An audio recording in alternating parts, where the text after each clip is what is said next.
अलैहिस्सलाम ने जिब्रील को देखा और घर पे तशरीफ लाए तो अम्मा जान खदीजतुल कुबरा से कहा कि खदीजा, मैंने अल्लाह का फरिश्ता देखा और मैं उसको अब भी देख रहा हूं। हजरत खदीजतुल कुबरा ने कहा कि आप उसको अब भी देख रहे? फरमाया हां। तो चूंकि हजरत खदीजतुल कुबरा एक पढ़े लिखे घराने की खातून थी, आपके चचा का बेटा हजरत वर्का बिन नौफल ये बहुत बड़े आलिम थे, तो आपको बहुत सा इल्म था, फरिश्तों के मुतालिक, अंबिया के मुतालिक आप जानती थी। तो उस वक्त हजरत खदीजतुल कुबरा ने कहा कि आप मेरे कमरे में आए। सरकार सल्लल्लाहु अलैहि वसल्लम ने उनके कमरे में कदम रखा तो अम्मा खदीजा ने पूछा, जो फरिश्ता तुमने गारे हिरा में देखा और बाहर के कमरे में देखा, क्या वो मेरे कमरे में दिख रहा है? आका ने फरमाया हाँ, वो मुझे अब भी नजर आ रहा है। हज़रत खदीजतुल कुबरा ने अपने सर से दुपट्टा हटा दिया, अपने बालों को खुला कर दिया। बहुत तवज्जो से सुनने की बात है मेरी बहनों, जब सर से आपने दुपट्टा हटाया और दुपट्टा आपने अपने कंधे पे रखा, जब आपका सर खुल गया, किसका? खदीजतुल कुबरा का। किसका? सैयदा फातिमा की अम्मी का। किसका? आखिरी नबी की पहली बीवी का। किसका? जिसको अर्श से खुदा सलाम करता है उस खदीजा का। दुपट्टा सर से कांधे पर आया तो अम्मा खदीजा ने पूछा, मेरे सरताज, क्या जो फरिश्ता तुम्हें थोड़ी देर पहले तक दिख रहा था वो अब भी दिख रहा है?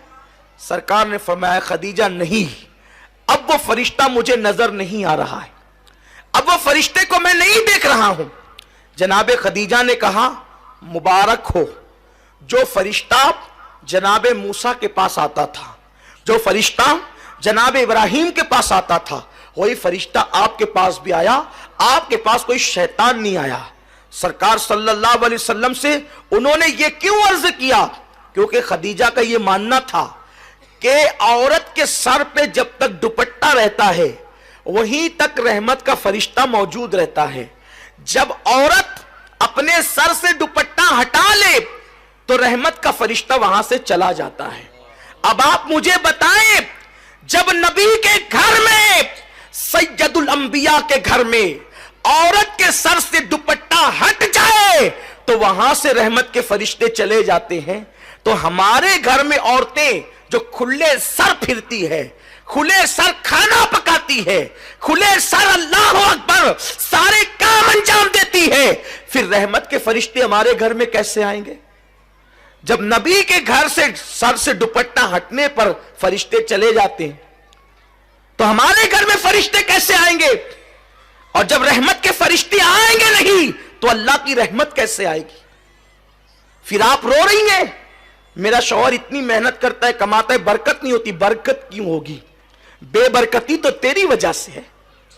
तूने सर का दुपट्टा गले में लटकाया तो उस वक्त तेरे घर में बरकत होगी कैसे? और सुन लो, आप तावीज के अंबार घर में लगा लो, कभी बरकत नहीं हो सकती, क्योंकि नहुसत तो तुम्हारे खुले सर की वजह से है। और ये मैं नहीं कह रहा हूं, बल्कि साहिब रूहुल बयान ने लिखा है। अगर ये बात लिखी ना होती तो मेरे अंदर बयान करने की हिम्मत ना होती। नबी की मौजूदगी में औरत के सर से दुपट्टा हटे तो वहां से रहमत के फरिश्ते चले जाते हैं।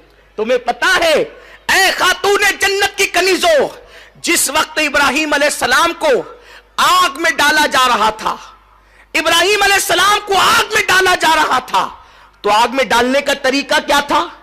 उन्होंने मेंजनिक बनाई थी। मेंजनिक आप समझती हैं, जब पहले दौर में किलों पे हमले होते थे तो मेंजनिक के जरिए से पत्थर फेंके जाते थे। उन्होंने मेंजनिक बनाई थी। मेंजनिक वो थी कि आगे पाइप रहता था और एक रस्सा रहता था, रस्सा खींच करके छोड़ते थे तो वो जाके पाइप को लगता था, और पाइप के ऊपर जो पत्थर होता था वो जा करके किलो को लगता था। तो सबसे पहले मेंजनिक बनी इब्राहिम अलैहिस्सलाम के लिए, क्योंकि उन्होंने इतनी बड़ी आग का अलावा तैयार किया कि वो आग के करीब कोई जा नहीं सकता था। तो इब्राहिम अलैहिस्सलाम को डाले कैसे? तो उन्होंने मेंजनिक बनाई। तो मेंजनिक बना करके वो कई दिनों से प्रैक्टिस कर रहे थे इस तरह रस्सा खींचेंगे, छूटेगा तो इब्राहिम की पीठ को जाके लगेगा, फिर इब्राहिम जो है वो आग में चला जाएगा। लेकिन जिस वक्त इब्राहिम अलैहिस्सलाम का कुर्ता उतार कर उन लोगों ने मंजनीक पर इब्राहिम अलैहिस्सलाम को बिठाया और रस्सा खींचा, तो अब रस्सा उनसे खिंचाता नहीं था। क्यों नहीं खिंचाता था? इसलिए कि फरिश्ते रोकर कहते, अल्लाह तेरा इब्राहिम तेरा नाम लेवा, अब वो आग में डाल दिया जाएगा, हम उसकी मदद के लिए जाना चाहते हैं। तो फरिश्ते मदद के लिए आ गए। इधर से नमरूद वाले रस्सा खींचते, उधर से फरिश्ते रस्सा खींचते, तो फरिश्तों की ताकत के सामने नमरूदी नाकाम रहे, तो वो रस्सा खींच नहीं पा रहे थे। अब वो हैरान हो गए, कई दिनों से हम प्रैक्टिस कर रहे हैं, कई दिनों से मश्क कर रहे हैं रस्सा खींचने की, अभी थोड़ी देर पहले तक के रस्सा खींच रहा था आसानी से, अब नहीं खींचता। उस वक्त एक बुढ़ा सर पे कंबल डालकर आया और उस बुढ़े ने कहा कि रस्सा क्यों नहीं खींचता? उसने उन लोगों ने कहा, ऐ बुजुर्ग पता नहीं क्यों नहीं खींचता। तो उस वक्त उस बुढ़े ने कहा, एक काम करो, 10-12 औरतों को बुला करके लाओ। 10-12 औरतें बुलाकर लाई गई। उस वक्त उसने कहा, नमरूदी उस औरतों से उस बुढ़े ने कहा, अपने सर से दुपट्टा हटा लो और अपने गले में लटका लो। तो उन लोगों ने दुपट्टा जैसे ही हटाया वो रस्सा खींच गया। वो रस्सा क्यों खींचा? इसलिए कि जब औरत सर से दुपट्टा हटा देती है तो रहमत के फरिश्ते वहां से चले जाते हैं। तो अब इब्राहिम अलैहिस्सलाम की मदद के जो रहमत के फरिश्ते आए थे वो दुपट्टा सर से हटने की वजह से चले गए। हालांकि वहां अल्लाह का पैगंबर मौजूद है, पैगंबर की मौजूदगी के बावजूद अगर औरतें सर से दुपट्टा हटा दें तो रहमत के फरिश्ते वहां से चले जाते हैं। तो क्या तुम्हारे घर में कोई पैगंबर है? कोई तुम्हारे घर में कोई सहाबी है? तुम्हारे घर में कोई वली है? नादानो, तुम्हारी तकलीफों का इलाज सिर्फ तुम्हारे पर्दे में है। पर्दे में रहकर देखो, फिर मेरे अल्लाह की कुदरत देखना, उसके करम की बारिशें देखना। सुनो, अल्लाह अकबर। जिनके घरों में बरकतों का नुज़ूल हुआ, जिनके घर से कायनात को खैरात मिली, जिनके घर से विलायत तकसीम हुई, जिनके घर से इमामत तकसीम हुई, जिनके घर से नेमतें तकसीम हुई, वो घर सैयदा फातिमा का घर है। सैयदा फातिमा की जिंदगी देख लो। इमाम हसन मुज्तबा से किसी ने कहा, हसन तेरी मां बड़ी पाकीज़ा थी। इमाम हसन ने कहा, तूने सच कहा। जिस दिन मेरी मां का विसाल हुआ मैं 6-7 साल का बच्चा था, उसके बावजूद भी मैंने अपनी मां के सर के बालों को कभी नहीं देखा। जो माएं अपने नन्हे बच्चों से भी अपने सर के बालों को छुपाती थी, उन घरों से खैरात तकसीम होती थी। और जो माएं अजनबी मर्दों को भी सर दिखाती है, फिर उस घर से खैरात नहीं बटती, उस घर में खैरात मांगी जाती है। कमा कर भी परेशान हो, सरों पे दुपट्टे नहीं। औरतें घर में रहती है तो यूं समझती है कि अब कौन आने वाला, और सगा भाई तो है, देवर तो है, बेटा तो है। सोचो,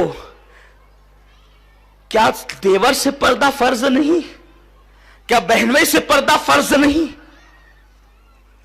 और माए कितनी मुकद्दस थी, जो बेटे से भी सर के बालों को छुपाती थी। कितना मशहूर सा वो वाकया है कि एक मर्तबा अहले दिल्ली ने बाबा फरीद से कहा, फरीद बारिश बंद हो गई बाबा साहब, लोगों ने बहुत दुआएं की, बारिश नहीं होती, आप दुआ कर दें। बाबा साहब ने कपड़े का टुकड़ा निकाला, हवा में लहराकर 4 जुमले भी नहीं कहे थे, बारान रहमत का नुज़ूल हुआ, दिल्ली जलथल हो गया। लोगों ने पूछा, बाबा साहब इस कपड़े के टुकड़े की करामत क्या है? फरमाया, ये मेरी अम्मी के दुपट्टे का टुकड़ा है। मैंने ये कहा, मेरे अल्लाह, जिस माँ के सर के बालों को कभी उसके बेटे ने भी नहीं देखा, उसी माँ के सदके बारान रहमत का नुज़ूल फरमा। तवज्जे करें, औरतों की हया का ये आलम था। आज औरतें इतनी बेगैरत हो गई, बड़ी माजरत के साथ, कि औरतें मसाज कराने के लिए अब जो है वो मसाज गाहों में जाती है, बाल बनाने के लिए दुकानों पर जाती है, ब्यूटी पार्लरों को मेरी बहनें आबाद कर रही है, और बगल तक मेहंदी लगाने के लिए काफिर लड़कों के पास जा रही है। कहां वो औरतें जो अपने बच्चों से भी सर के बालों को छुपाती थी, और कहां ये औरतें कि जो बगल तक खोलकर बैठे मर्दों के सामने, वो भी काफिर मर्दों के सामने मेहंदी लगाने के लिए। अरे नादान, भाई बालिग हो गया तो बहन ने अपनी उंगली भाई को अपने बदन से टच करने की इजाजत नहीं दी। औरतों की गैरत का ये, सगा भाई बालिग होने के बाद कौम की औरतों को हाथ नहीं लगा सकता था। अगर भाई को बहन को किसी वक्त जगाने की नौबत आई तो भाई लकड़ी ढूंढता है और लकड़ी ढूंढ करके बहन को जगाता है, बहन उठ, इसलिए कि हमारे घर में आग लग गई है तो तेरी जान बचाना चाहता हूं। सोचो, आग के हादसे के वक्त भी जवान भाई अपनी बहन के जिस्म को नहीं छूता। और मेरी बहनों, तुम्हें क्या हो गया कि तुम मेहंदी के नाम पर काफिर लड़कों के हाथ में हाथ दे रही हो, चूड़ियां पहनने के नाम पर काफिर लड़कों के हाथ में अपने हाथ को दे रही हो, बाल कटवाने के नाम पर। क्या तुम अल्लाह से कयामत तक की जिंदगी लिखा कर लाई हो? नादानो सुनो, जिंदगी का कोई भरोसा नहीं। एक दिन जिंदगी का यह चिराग गुल होगा और बहुत जल्दी गुल होगा। मौत की तलवार हर वक्त सर पे लटक रही है। और यह मत सोचना कि बुढ़ापे में मौत आएगी, अभी तो तुम्हारे हुस्न पर बुढ़ापे की झुर्रियां बाकी है।